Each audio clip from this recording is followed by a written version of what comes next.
서로 사랑하되 끝까지 사랑하는 우리 모두가 되기를 예수님의 이름으로 축복합니다.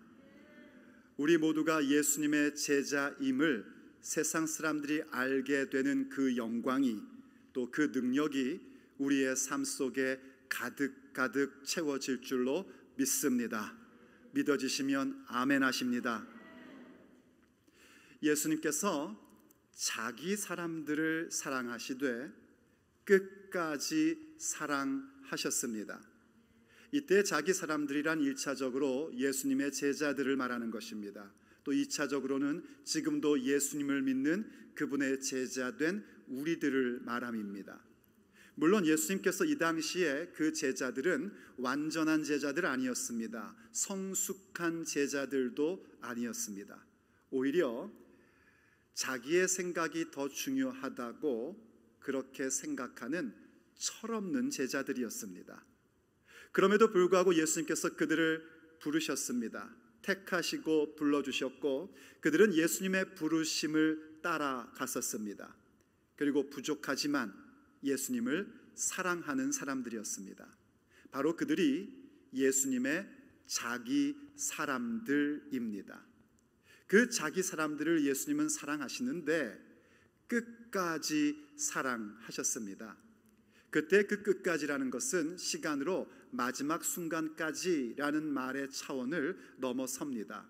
이때 이 끝까지라는 단어는 어떤 단어와 연결될 수 있냐면 예수님께서 십자가 위에서 다 이루었다 하시는 말씀, 그때 그 다 이루었다라는 말씀은 한 단어를 한국어에 한국어로 잘 이해되도록 번역한 내용입니다. 바로 그 다 이루었도다 하는 말씀의 명사형이 오늘 끝까지의 끝에 해당하는 단어입니다. 그러므로 이 끝까지 사랑하셨다는 것은 바로 그 사랑의 완전, 그 사랑을 온전하게 하심, 또 그 사랑을 다 이루심에 대한 말씀입니다. 다시 말해서 예수님께서 자기 사람들, 예수님 믿는 제자들을 사랑하시되 온전히 사랑하시고 끝까지 사랑하시며 그분의 사랑을 다 이루시더라라는 말씀입니다. 그래서 예수님께서는 어떻게 하시는가? 그 제자들의 발을 씻겨주시고 그리고 가룟 유다를 그 자리에서 나가게 하신 후 제자들에게 가장 중요한 말씀을, 주옥 같은 말씀을 주십니다. 그리고 기도하시고 그들을 위하여 기도하시고 십자가의 영광으로 나아가십니다. 그리고 부활하셨고 부활하신 후 다시 제자들을 찾아오셔서 숨을 내쉬며 말씀하십니다. 성령을 받으라. 그리고 그 제자들에게 소명을 주십니다. 바로 그 모습이 예수님께서 제자들을 사랑하시되 끝까지 사랑하심의 구체적 모습입니다. 우리가 바로 그 사랑을 받은 사람들입니다. 그 사랑을 받았기에 오늘 우리가 이 자리에 나올 수 있는 것입니다. 그 끝까지 사랑하심의 은총, 그 사랑을 받은 자들이기에 오늘도 우리는 하나님을 아바, 아버지라 부르며 이 자리에 앉아 있는 것입니다. 그런데 그런 주님께서 같은 13장에서 이렇게 말씀을 하십니다. 34절과 35절의 말씀입니다. 새 계명을 너희에게 주노니 서로 사랑하라. 내가 너희를 사랑한 것 같이 너희도 서로 사랑하라. 너희가 서로 사랑하면 이로써 모든 사람이 너희가 내 제자인 줄 알리라. 우리에게 명령하신 겁니다. 서로 사랑하랍니다. 물론 이때 사랑이 그저 다른 사람 기분 좋게 해준 차원이 아니라는 것쯤은 알고 계실 겁니다. 우리의 감정 차원도 아니라는 것 알고 계실 겁니다. 주님 말씀하신 것처럼 내가 너희를 사랑한 것 같이, 오늘 1절의 말씀과 빗대어 얘기하자면 예수님께서 우리를 사랑하시되 끝까지 사랑하신 것 같이 너희도 그렇게 서로 사랑하라 하십니다. 서로 사랑하라 하는 이 명령을 들을 때마다 우린 사실 겸손해집니다. 왜냐하면 우리도 사랑한다고 사랑하는데 우리의 사랑은 너무나 제한적인 사랑이고 이기적인 사랑이라는 것을 성숙한 사람들은 알기 때문입니다. 사랑한다 하지만 사실 나를 사랑하는 사람들, 나한테 잘해주는 사람들만 우리는 사랑합니다. 우리는 무난할 때에도 내가 인사할 만한 사람에게만 인사하는, 그렇게 참 제한적이고 이기적인 사랑으로 살고 있는 사람들입니다. 그러다 보니 서로 사랑하라 하는 이 말씀, 이 명령을 들으면 누구나 다 겸손해지기 마련입니다. 저 역시 그렇습니다. 사랑하라 하는 명령을 들을 때마다 제 마음이 참 겸비해집니다. 물론 30, 40대의 목사 때에는 굉장히 자신 있게 얘기했었습니다. 그런데 이제 50 중반쯤 되니까 조금은 철이 나고 성숙되는지 이 말씀을 들을 때마다 참 부족한 저를 발견합니다. 물론 저도 제게 주신 사람들, 저에게 맡기신 사람들을 사랑합니다. 제 아내를 제 생명과 같이 사랑합니다. 그런데 늘 부족한 뿐입니다. 제게 주신 두 아들 정말 기뻐하고 그들이 잘 되기를 바라는 마음으로 사랑합니다. 그런데 어쩌다 목사의 아들로 태어났나 싶으며 항상 미안한 마음뿐입니다. 제 부모 사랑합니다. 거두절미하고 그냥 불효자입니다. 그리고 성도들인 여러분들도 분명히 사랑합니다. 제가 목회하는 평생 동안에 주 앞에 기도했던 내용, 성도들을 사랑할 때에 그 아버지 하나님의 마음으로 사랑할 수 있도록 좀 도와주십시오 했던 그 기도의 제목을 새생명교회에 와서 여러분들에게 말씀을 전하며 그 마음을 주셨던 것을 제가 경험해 보았습니다. 그러니 어찌 여러분들을 사랑하지 않는다 할 수 있겠습니까? 그런데 늘 성도들에게 미안한 마음뿐입니다. 사랑한다 해도 늘 부족하고 늘 뭔가가 어그러지게 나타나는 그 모습 때문에 항상 그 사랑하라는 명령 앞에 겸손해지고 때로는 초라해지는 제 모습도 보곤 합니다. 아마 여러분들도 저와 같으실 겁니다. 적어도 애 낳고 키워보는 사람이라면 사랑한다 하는데 나의 사랑이 항상 부족하고 그 상대에게 항상 미안한 마음 드실 겁니다. 맞습니다, 여러분. 사랑이라는 건 그런 겁니다. 사랑이라는 것은요, 누군가에게 요구하는 것이 아니라 내가 주어야 하는 것입니다. 사랑한다라는 단어를 어떤 누군가를 평가하는 도구로 쓰셔서는 안 됩니다. 나를 돌아보는 도구로 사용할 줄 알아야 합니다. 내가 누군가를 향해서 그 사람은 사랑이 없다 판단하고 그렇게 말하고 다닌다면 적어도 나는 그 사람을 사랑하지 않는 겁니다. 누군가가 이렇게 얘기했다고 한번 생각해 보세요. 임영희 목사는 사랑이 없어 라고 말했단 말이에요. 제가 그 얘기를 듣고 지는 사랑이 충만해서 나한테 그렇게 얘기하나? 이렇게 생각하고 말한다면 적어도 저는 그 사람 사랑하지 않는 겁니다.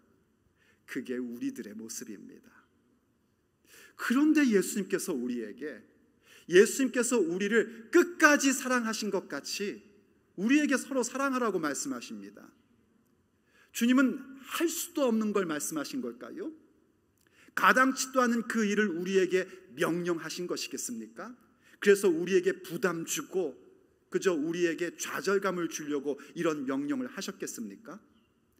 절대로 그럴 수 없습니다.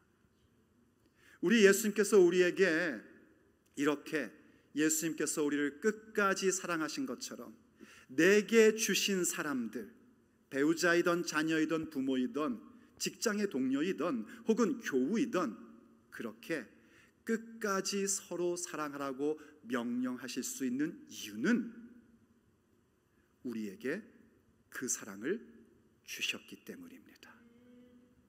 우리는 이미 벌써 예수님께서 사랑하시는 끝까지 사랑하심의 은총을 갖고 있는 사람들입니다. 예수님을 믿는 순간 하나님을 아버지라 부를 수 있는 사람들은 너나 할 것 없이 전부 다 끝까지 사랑하심의 그 은총, 그 사랑을 이미 벌써 갖고 있는 사람들입니다. 그래서 우리에게 명령하시는 겁니다. 그 사랑을 발휘하라, 그 사랑을 사용하라고 우리에게 명하고 계신 것입니다.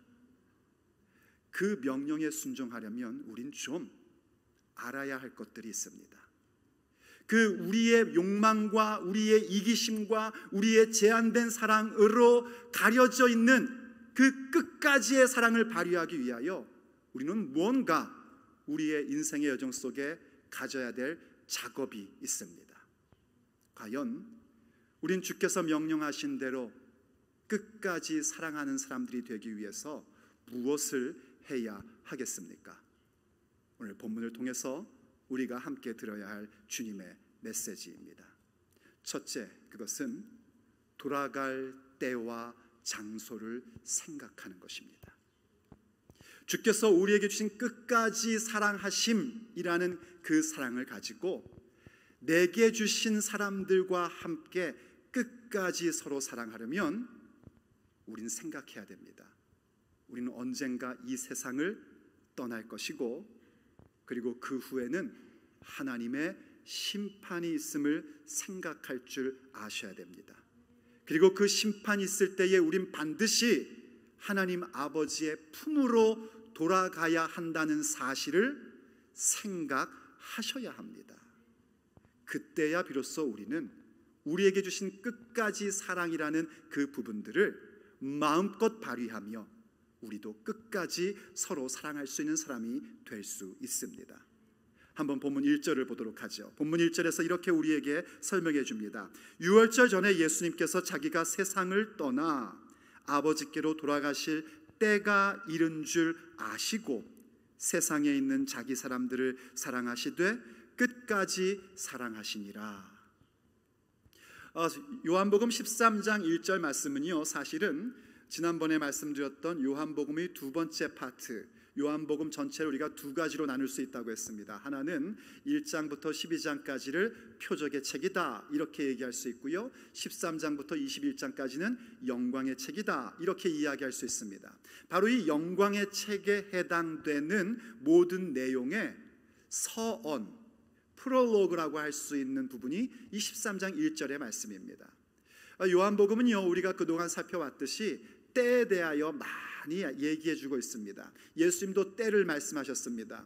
가나 혼인잔치에서 물로 포도주를 만드실 때에도 내 때가 아직 이르지 않았습니다. 그래서 표적의 책 초기 때에는 때가 아직 이르지 않음이 강조되었고, 후반부에 오면 때가 가까이 왔음을 말합니다. 그리고 이제 영광의 책 13장에 들어와서는 무엇라고 우리에게 말씀하시냐면 때가 이르렀다, 때가 되었다라는 것을 가르쳐주고 있는 겁니다.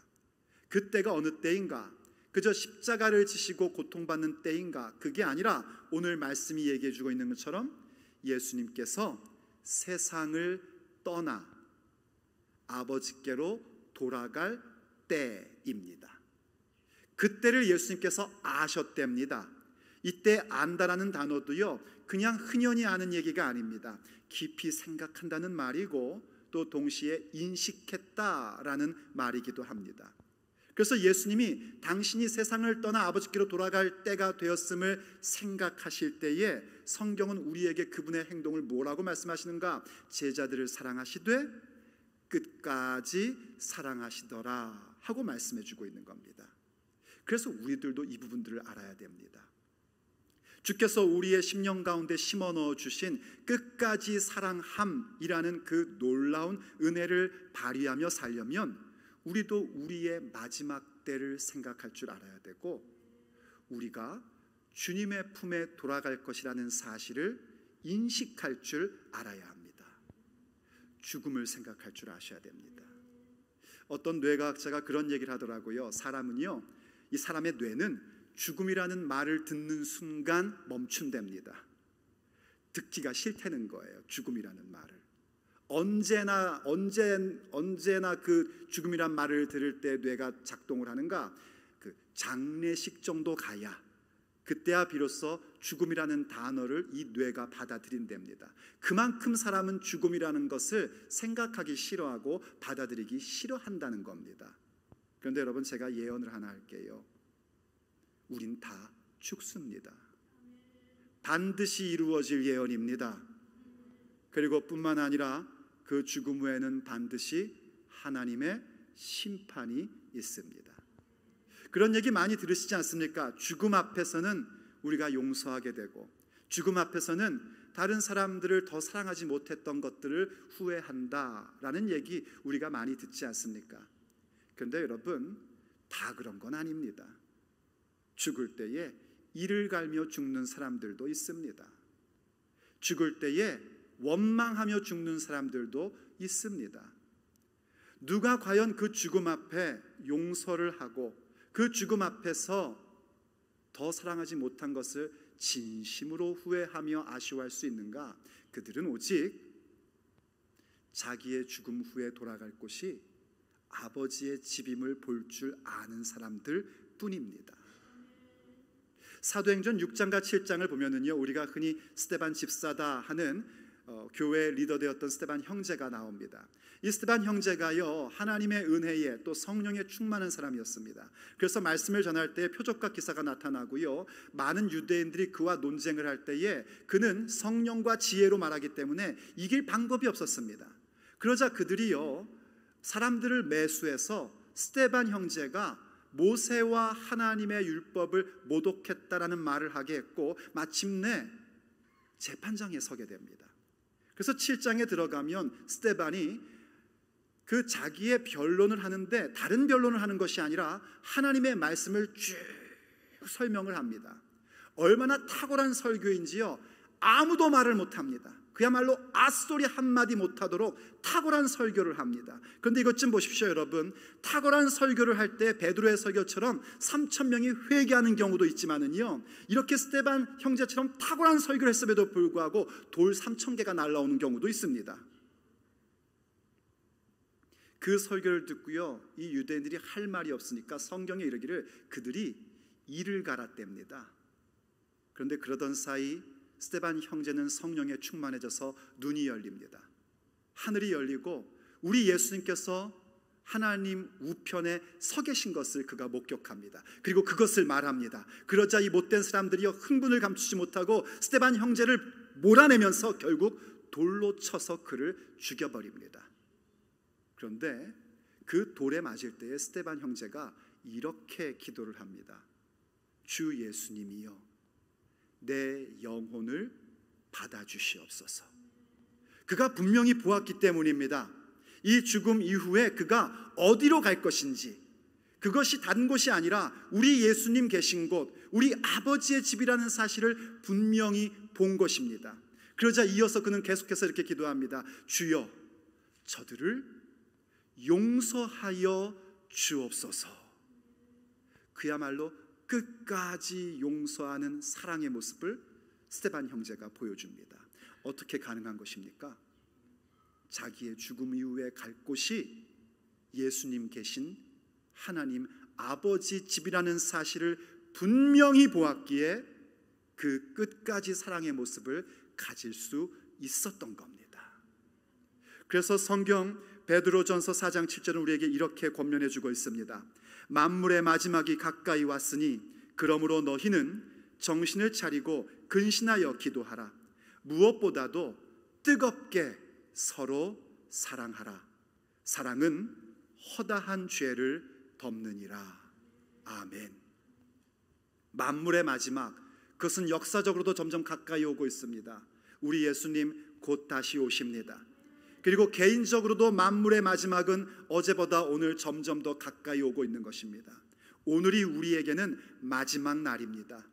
이 마지막 때라는 것, 내가 죽을 수밖에 없는 존재라는 사실을 인식하고 우리가 돌아가야 할 곳이 바로 예수님 계신 아버지의 집이라는 사실을 여러분들이 생각할 줄 아셔야 됩니다. 그때 우리에게 주신 끝까지 사랑하심의 그 은총은 우리의 삶의 실제의 사건으로 나타나게 되는 것입니다. 그때 우리가 또 한 가지 해야 될 작업이 있습니다. 그것은 우리의 죽음과 우리의 돌아갈 때와 장소를 생각하고 살아가는데 이것을 계속적으로 방해하는 마귀의 생각입니다. 이 마귀의 생각이 우리에게 계속적으로 나타나고 있고 이 마귀의 생각들을 우리는 대적하며 무너뜨릴 수 있어야 됩니다. 그러므로 두 번째, 끝까지 사랑하고자 하는 사람들은요, 마귀가 준 생각을 파산시켜야 합니다. 마귀가 주는 생각, 마귀가 주는 악한 생각들을 파산시켜 버리십시오. 그것은 간직하고 키워갈 것들이 아닙니다. 반드시 파괴해야 될 것이요, 멸망시켜야 할 것이요, 파산시켜야 할 생각입니다. 오늘 본문 2절을 보면은요, 그런 안타까운 장면을 우리에게 보여줍니다. 2절을 보십시오. 마귀가 벌써 시몬의 아들 가룟 유다의 마음에 예수님 팔려는 생각을 넣었더라. 사실 이 말씀 한 구절은요, 지금 예수님께서 말씀하신 자기의 사람들과 아닌 자들이 누구인지를 명확히 갈라주는 것입니다. 가룟 유다에게 지금 마귀가 생각을 넣어줬다라고 얘기합니다. 가룟 유다는 사실 예수님의 최측근입니다. 예수님의 12제자 가운데 한 사람이에요. 예수님이 택하신 12사도 가운데 12제자 가운데 한 명이었고, 그는 예수님의 그 재정을, 예수님과 함께하는 그 무리들의 재정을 관리하던 사람이었습니다. 어떤 신학자들은요, 예수님의 마지막 만찬에서 가룟 유다가 상석에 앉았을 것이라고 그렇게 추정을 합니다. 상석은 어디냐면 그 주인, 그 파티의 주최자 양옆이 상석입니다. 왜 그렇게 생각하냐면요, 예수님께서 떡을 가져다가 바로 전달해 줄 수 있는 그 위치다라고 생각을 한 거예요. 뭐 그럴 수도 있습니다. 어쨌든 중요한 건 뭐냐면 가룟 유다는 예수님의 최측근이었단 말입니다. 그리고 참 똑똑한 사람이었던 것 같습니다. 그런데 그는 어떤 사람이었냐면 가롯 유다. 이때 이 가롯이라는 단어는 그렇다고 합니다. 유대의 암살단의 이름이랍니다. 유대의 암살단 이름이 가롯이고, 우리에게 잘 알려진 이름은 뭐냐면 이른바 열심당을 얘기합니다. 로마의 압제로부터 다른 것이 아니라 무력으로서 로마를 물리치고 유대 해방을 가져야 된다라고 생각하는 사람들, 그 가운데 특별히 훈련된 암살단이 바로 이 가롯이라는 의미라고 합니다. 그런 유다였습니다.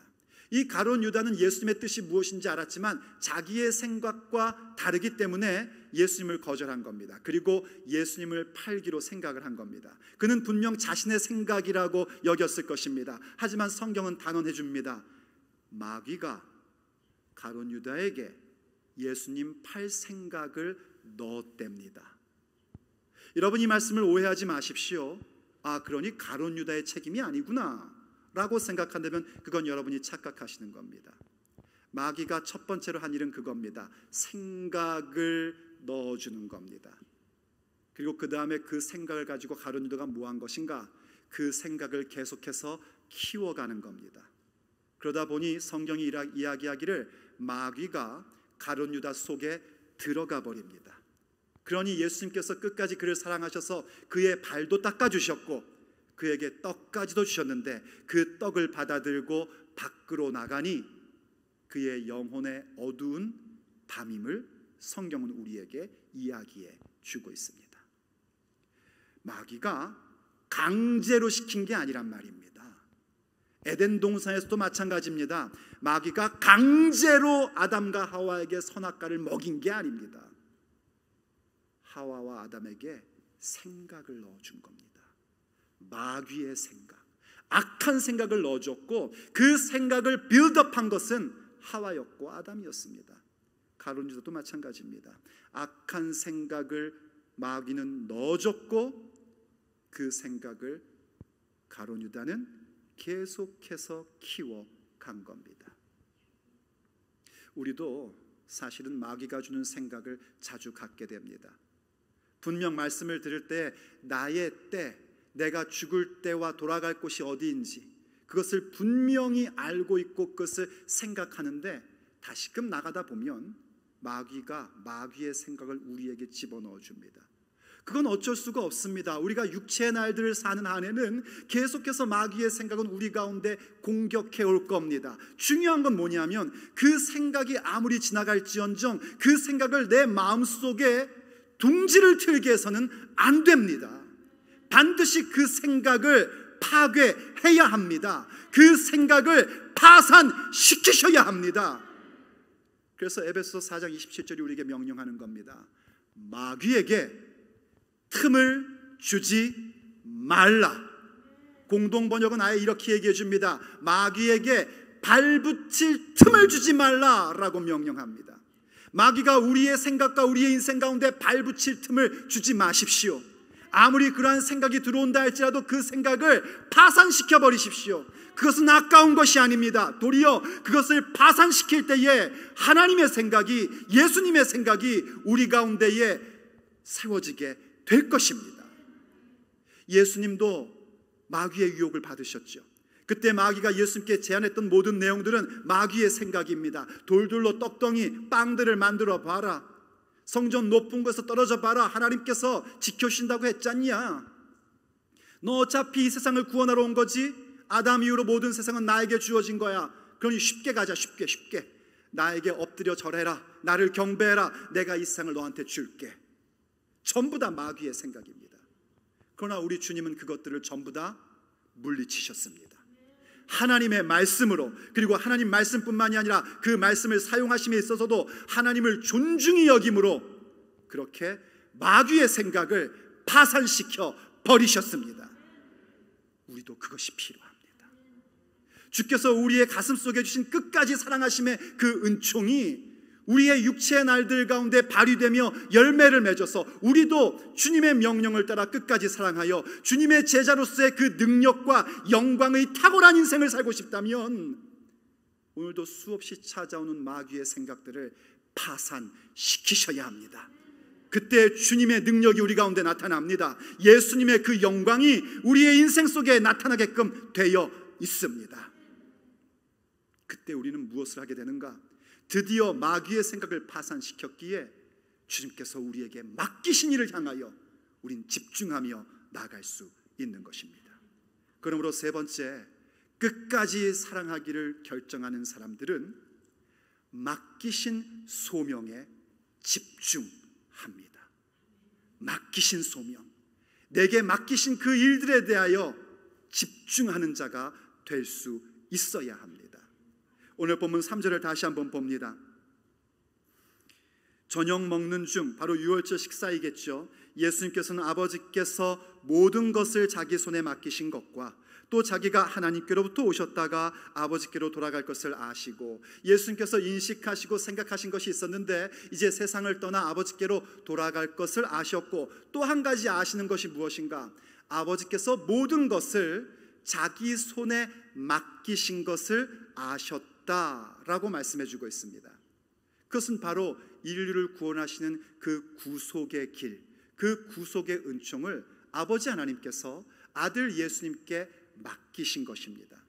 그래서 아들 예수님이 육체를 입고 육신이 되어 이 땅 가운데 오셨던 겁니다.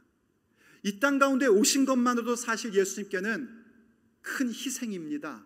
어마어마한 희생입니다. 그런데 그것으로 멈추지 않으시고 유월절의 어린 양이 되어, 하나님의 어린 양이 되어 우리의 죄를 위하여 십자가 가운데 당신 자신을 내어 주셨습니다. 십자가에서 피 흘려 죽어 주신 것입니다. 예수님은 그것이 너무나 고통스러우셨습니다. 십자가를 지실 것에 대하여 예수님은 참 힘이 드셨고 아프셨습니다. 그것은 단순히 예수님의 육체적인 고통만을 힘들어하시고 그것만을 걱정하신 건 아닙니다. 물론 예수님은 완전히 사람이시기 때문에 그 고통에 대하여 고민하셨고 그때 받을 수치에 대하여 가슴 아파하셨습니다. 그러나 그 정도의 차원이 아닙니다.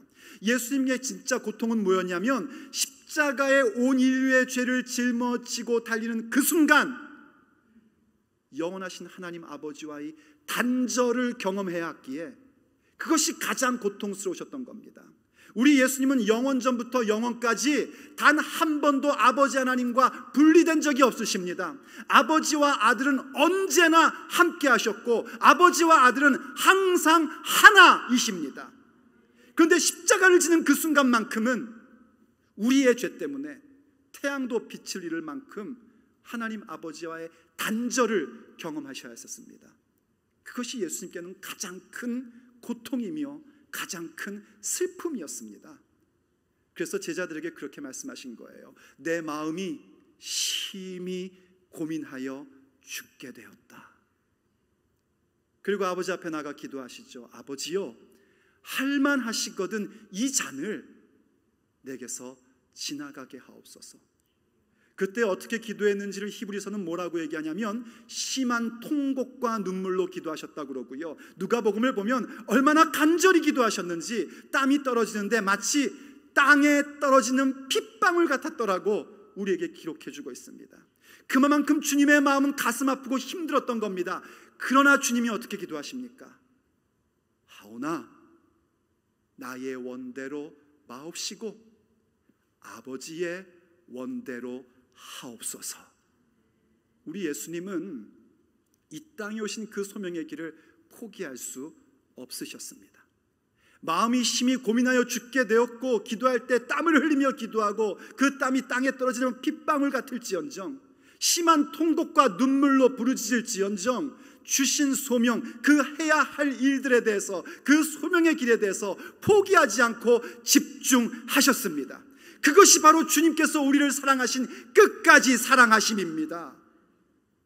우리의 삶에서도 마찬가지입니다. 우리가 누군가를 끝까지 사랑한다는 것은요, 그 사람의 비위 맞추고 그 사람에게 우쭈쭈 해주는 것이 아닙니다. 내게 주신 소명을 집중하는 것입니다. 부모는 부모의 소명을, 남편은 남편의 소명을, 아내는 아내의 소명을, 직장에서는 직장인의 소명을, 그리고 교회에서는 교인으로서의 소명을 집중하는 것입니다. 그때에 하나님의 뜻이 이루어지고, 그때 하나님의 뜻을 이루는 자들은 영원히 거하는 자들이 되는 것입니다. 그래서 성경이 우리에게 이렇게 설명하는 걸 보십시오. 요한일서 2장 17절입니다. 이 세상도 그 정욕도 지나가되 오직 하나님의 뜻을 행하는 자는 영원히 거하느니라. 아멘. 그러니 여러분, 주께서 여러분에게 어떤 소명을 주시는지 생각해 보십시오. 여러분이 우리 교회 정식 등록 교인입니까? 그렇다면 교회를 위해서 무언가 작은 것 하나라도 섬기기로 결정해 보십시오. 뭘 해야 될지 모르겠다고요? 예배 마치고 뭔가 남아있는 쓰레기라도 한번 결정하고 주워 보십시오. 거기에 집중해 보십시오. 그것이 바로 우리가 끝까지 사랑하는 모습입니다. 한 번, 두 번 하고 멈출 것이 아니라 그 모습이 완성되도록, 온전해지도록, 다 이루도록 한번 해보십시오. 여러분의 삶에 뭔가 다른 것을 경험하게 될 겁니다. 교회에서 열심히 섬기는 사람들을 보세요. 그들의 삶은 행복하고 기쁘고 평안합니다. 여러분들도 그렇게 한번 해보십시오. 그 일들을 할 때 그것이 쉽지는 않을 겁니다. 아마 심히 고민하여 죽겠다 하는 일들도 생길 겁니다. 그러나 포기하지 마십시오. 끝까지 주께서 내 삶 가운데에, 또 내가 사랑하는 교회 가운데 주신 그 소명에 집중하십시오. 마침내 여러분의 삶 가운데 주님이 주신 끝까지 사랑하심이라는 그 사랑의 은사가 내 인생 속에서도 열매로 맺어지게 될 것입니다. 끝까지 사랑하십시오. 그런데 여러분, 자신이 있으십니까? 여러분의 표정이 말씀을 들으며 은혜는 되는데 저대로 살려면은 어떡하나 하는 근심된 표정들이 사실은 보입니다. 만약 그러한 근심이 여러분 마음 가운데 있다면 여러분은 참 순전한 자들이고 성숙한 그리스도인입니다. 원래 철없는 사람들은 자기가 진짜 사랑하는 줄 알고 삽니다. 그러나 철난 사람들은 아무리 사랑해서 퍼주고 또 주어도 늘 부족함을 느낄 뿐입니다. 그러니 여러분이 이 말씀에 대하여 어떡하나 싶다면 여러분은 분명히 성숙하고 순전한 자들입니다. 그러나 여러분 염려하지 마십시오. 우리가 그렇게 끝까지 사랑할 수 있는 것은 우리로부터 나오는 것이 아니라 우리 주 하나님 아버지로부터 말미암는 것입니다. 예수님께서 우리를 끝까지 사랑하심이라는 그 은총을 베풀어 주셨기에 우리도 주님처럼 우리가 돌아갈 때와 장소를 생각할 수 있게 되고, 악한 생각이 들어올 때마다 그것을 파산시키며 주께서 우리에게 주신 그 소명을 향하여 집중해 나갈 수 있는 것입니다.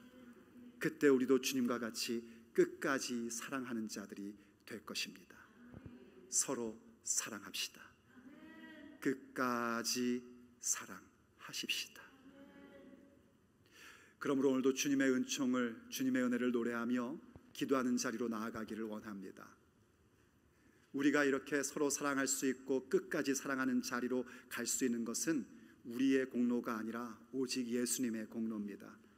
예수님께서 우리에게 끝까지 사랑하는 담이 없는 사랑을 베풀어 주셨기에, 우리의 심령 가운데 그 사랑이 있기에 우리가 이제 우리의 돌아갈 때와 장소를 생각하며 마귀의 생각을 파산시킴으로써 다듬어 갈 때마다, 주신 소명에 집중하며 가다듬어 갈 때마다 우리 안에 주신 끝까지 사랑하심이라는 그 놀라운 능력과 영광은 반드시 우리 가운데 나타나게 될 것입니다.